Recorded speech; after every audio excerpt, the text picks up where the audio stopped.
morning everyone. Today we will discuss regarding the हिमकल्पना that is cold infusion. So हिमकल्पना पंचविध कषाय कल्पना के sequence में चतुर्थ स्थान पर आता है, जो प्राय वायु महाभूत प्रधान द्रव्यों से या ऐसे द्रव्य जिनमें वायु महाभूत के साथ में कुछ तेज महाभूत का अंश रहता है, या ऐसे द्रव्य जो सुगंधित स्वभाव वाले होते हैं, जो सुगंधित होते हैं, ऐसे द्रव्य जो शीत वीर्यात्मक होते हैं। तो ऐसे सभी द्रव्यों से हमें क्या है, हिमकल्पना निर्मित करनी चाहिए, या इन सभी द्रव्यों से हिमकल्पना निर्मित की जाती है। सो हिमकल्पना को, और ये जो हिमकल्पना है इसी को ही क्या है, शीत कल्पना, शीत कल्पना, और इसी को ही क्या है, शीत कषाय। ठीक है, तो हिमकल्पना के ही दूसरे नाम है, इसको शीत कल्पना भी कह सकते हैं और इसको शीत कषाय भी कहा जाता है। ठीक है, अब ये है कि नाम से पता चल रहा है, हिमा मीन्स क्या है, शीतल, कोई भी ठंडी चीज के लिए। तो जो हम हिमकल्पना या जो शीत कल्पना का जो निर्माण करते हैं, तो इसके निर्माण के लिए हम क्या करते हैं पर्टिकुलरली, कि जो भी औषधि द्रव्य है उसके यवकुट चूर्ण को, तो जो यवकुट चूर्ण है औषधि द्रव्य का, यवकुट चूर्ण को 6 पार्ट शीतल जल, ये स्पेशली यहाँ पर टर्म ध्यान रखनी है, शीतल जल। ठीक है, तो जो औषधि द्रव्य है उसका यवकुट चूर्ण लेना है आपको 1 पार्ट, ठीक है, 1, और उसके साथ में 6 पार्ट आपको जल लेना है। कैसा जल, शीतल जल। So ratio will be 1:6। ठीक है, 1:6 के अंदर आपको औषधि द्रव्य और शीतल जल को लेना है, और लेकर इसको क्या करना है, किसी भी पात्र में उसको भिगो देना है। कितने समय के लिए भिगोना है, अहोरात्र, अहोरात्र दैट इज 24 आवर्स, और उसको ओवरनाइट उसको भिगो के रख देना है। नेक्स्ट डे मॉर्निंग उसको अच्छी प्रकार से, जो औषधि द्रव्य है उसको जल में ही अच्छी प्रकार से रगड़ना है, उसको अच्छी प्रकार से मैसिरेट करना है। अच्छी प्रकार से मैसिरेशन के बाद में किसी वस्त्र से उसको छान लेना है। तो छानने के बाद जो द्रव पदार्थ हमारे सामने आता है उसको क्या कहते हैं, शीत कल्पना, हिमकल्पना या शीत कषाय। ठीक है, तो यहाँ पे नाम इसलिए हिमकल्पना क्योंकि यहाँ पे स्पेशली शीतल जल, आचार्यों ने बताया कि शीतल जल के द्वारा ये क्या है, शीत कल्पना निर्मित की जाती है। अब यहाँ पे स्पेशली ऐसे द्रव्य जो मैंने अभी बताया, वायु महाभूत हो या वायु प्लस तेज महाभूत प्रधान हो, या सुगंधित द्रव्य हो या शीत वीर्यात्मक द्रव्य हो, तो ऐसे में जैसे अब सुगंधित द्रव्य है, तो हमें सुगंधित द्रव्य क्या होता है कि किसी भी द्रव्य के अंदर कुछ फ्रेगमेटिक सब्सटेंस होते हैं, या ये कहो उसके अंदर कुछ उड़नशील तत्व होते हैं जिनको वोलेटाइल सब्सटेंस भी कहते हैं। अगर ऐसे द्रव्यों की, सुगंधित द्रव्यों की या कोई भी शीत वीर्य वाले द्रव्य है, अगर इनकी कोई भी हम ऐसी कल्पना करते हैं जो अग्नि के द्वारा निर्मित की जाती है, जैसे फॉर एग्जांपल आपका क्वाथ कल्पना है, तो ये क्या है, जो सुगंधित द्रव्य है अग्नि के कांटेक्ट में इनका जो फ्रेगमेटिक जो सब्सटेंस है या जो इनके वोलेटाइल सब्सटेंसेस है इनके अंदर, वो क्या है, डिस्ट्रॉय हो जाता है अग्नि के कांटेक्ट से।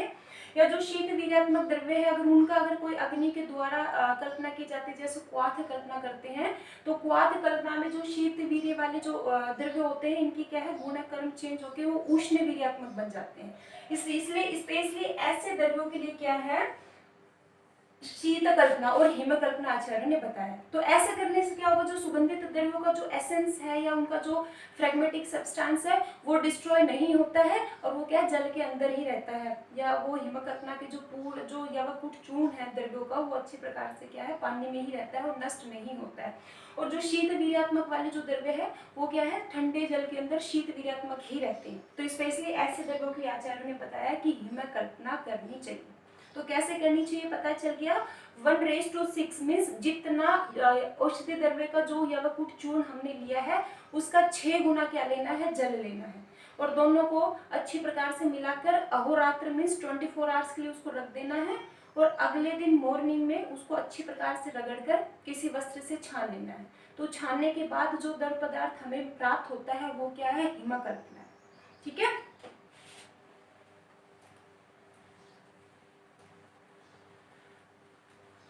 अब जो ये हिमकल्पना है इसकी मात्रा क्या है, तो हिमकल्पना की जो मात्रा है वो 2 पल, ये बताइए आचार्य शारंगधर ने,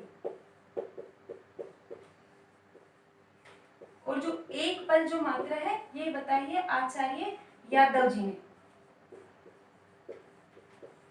तो ये है आपकी हिमकल्पना की सामान्य मात्रा, जनरल डोज। और मात्रा के बाद में जो नेक्स्ट है दैट इज प्रक्षेप द्रव्य। प्रक्षेप द्रव्य मीन्स हिमकल्पना में कौन कौन से प्रक्षेप द्रव्य कितनी मात्रा में मिलाना चाहिए।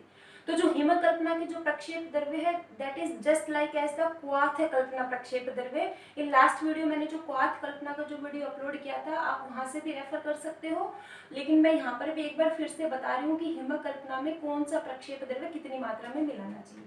तो उसके अंदर है कि अगर आपको शर्करा अगर हिमकल्पना में मिलानी है तो कितनी मिलाएंगे। तो अगर वातज रोग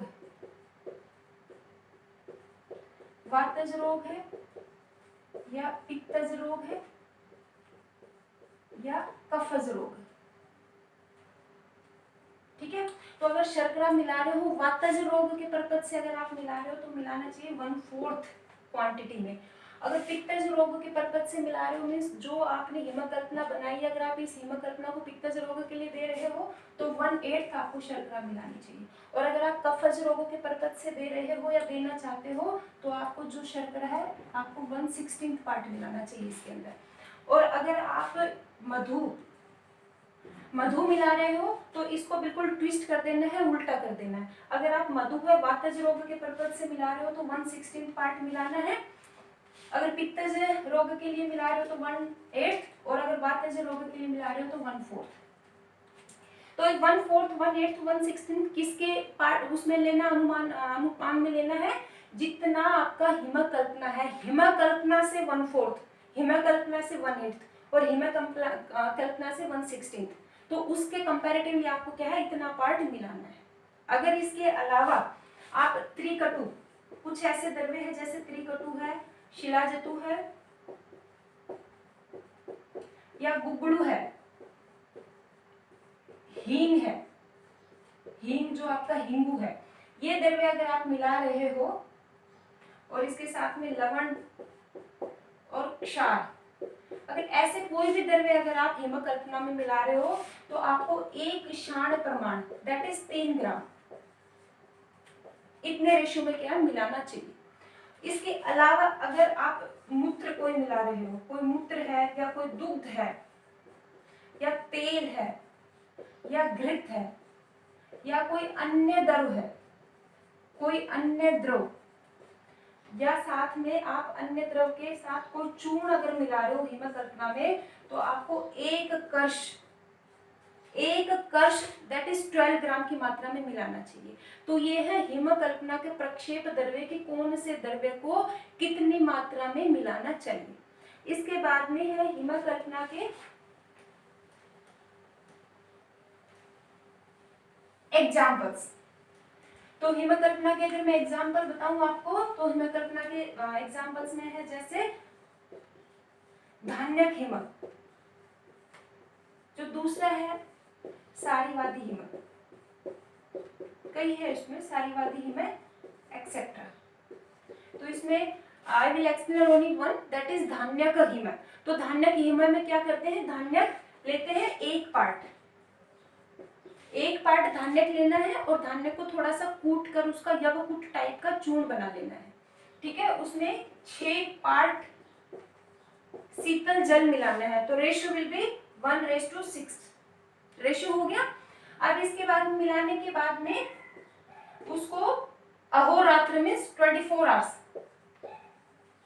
आवर्स के लिए अच्छी प्रकार से उसको क्या है मिलाकर उसको ढककर रख देना है।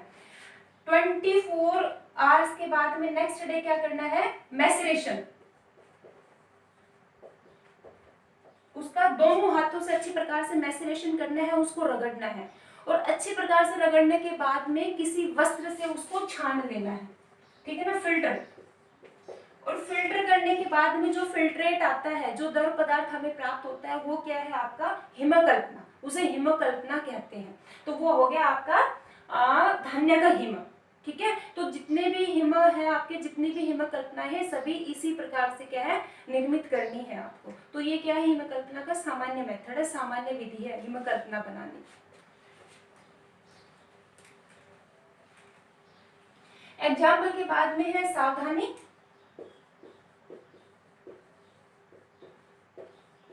कि अगर आप हिमकल्पना बना रहे हो तो हिमकल्पना बनाते समय आपको क्या क्या सावधानी लेनी चाहिए।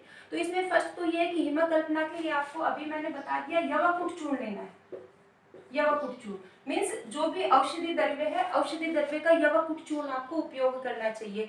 क्यों करना चाहिए उपयोग? क्योंकि अगर आपने बहुत ज्यादा अगर औषधि द्रव्य का सूक्ष्म चूर्ण ले लिया है और आपने एक बार मिला के उसको अच्छे से रख दिया है 24 घंटे के लिए, तो बहुत ज्यादा जो सूक्ष्म चूर्ण होता है वो पात्र की या जो वेसल्स आपने लिया है उसकी तली में क्या हो जाएगा, वो स्टिक हो जाता है और अच्छी प्रकार 24 आवर्स के लिए पानी के साथ में भीग नहीं पाता है। तो इसलिए बेटर है यू टेक यवाकुट चूर्ण। और जो सेकंड जो एक इम्पोर्टेंट जो आपको पता चली गया है कि फॉर द हिमकल्पना ऑलवेज आपको शीत जल, आपको शीत जल और कोल्ड वाटर ही आपको क्या है यूज करना चाहिए। ठीक है, तो और सावधानी के अलावा है इसका उपयोग। तो उपयोग में क्या करना है, जो हिमकल्पना आपने बना ली, अब इस हिमकल्पना को आप कहाँ पर उपयोग करेंगे? तो हिमकल्पना के उपयोग के लिए एक तो औषधि के रूप में किया जाता है, औषधि, औषधि के रूप में, और औषधि के रूप में भी स्पेशली पित्तज, पित्तज एंड रक्तज। ठीक है, तो जितने भी पित्तज और रक्तज जो व्याधि होती है स्पेशली उन व्याधियों के अंदर क्या है हिमकल्पना इंडिकेटेड होती है स्पेशली। ठीक है, जो दूसरा इसका जो उपयोग है वो ये है कि जो आपका हिमकल्पना है that is used for the further preparations of your आसव। सो आसव इज वन ऑफ योर संधान कल्पना। तो संधान कल्पना में जो आसव जो बनाते हैं हम, कोई भी आसव जो बनाते हैं उस आसव के लिए औषधि द्रव्यों का शीत कषाय या उसका हिमकल्पना बनाकर ही क्या है उपयोग किया जाता है। तो विद दिस ये आपकी क्या है हिमकल्पना है, हिमकल्पना और शीत कल्पना। So thank you.